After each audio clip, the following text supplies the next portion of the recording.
Abot sa 40 piso ang itinaas sa presyo ng sibuyas kada kilo sa ilang palengke sa Calasiao, Pangasinan.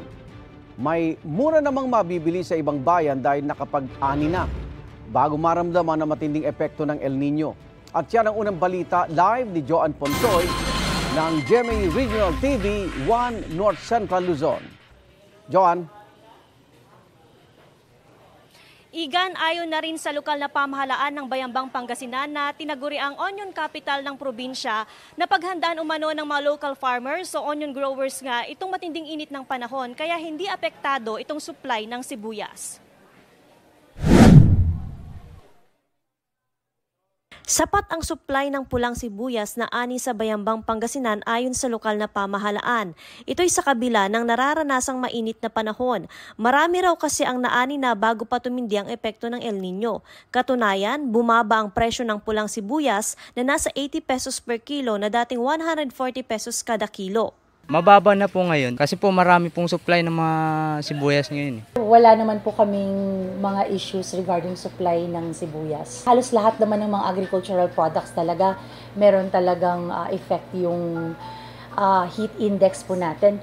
Pero hindi naman siya significant enough po na talagang apektado ng sobra yung ating mga onion farmers. Gayunman, inaasahan pa rin daw ang pagtaas ng presyo ng sibuyas sa mga susunod na buwan kapag tapos na ang anihan. Bukod sa monitoring sa presyo ng sibuyas, tinatarget ng LGU ang pagkakaroon ng cold storage facility sa bayan para matulungan ang mga magsasaka. Malaking bagay daw ito para maging stable ang supply sa buong taon. Samantala, ramdam naman ng pagtaas ng presyo ng pulang sibuyas sa palengke ng Calasiao. Noong nakarang linggo, 120 pesos ang kada kilo ng sibuyas. Pero ngayon, naglalaro na ito sa 160 pesos. Mura noon, ngayon mas mahal na po siya ngayon. Kunti lang yung supply ngayon.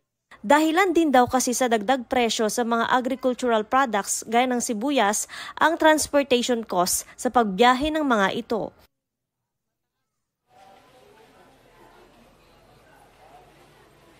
Ayon naman sa Provincial Agriculture Office nga ng Pangasinan, sakali umanong magkulang ang supply ng sibuyas mula sa probinsya, meron namang supply na manggagaling nga sa karatig probinsya gaya na lamang ng Nueva Ecija. Igan?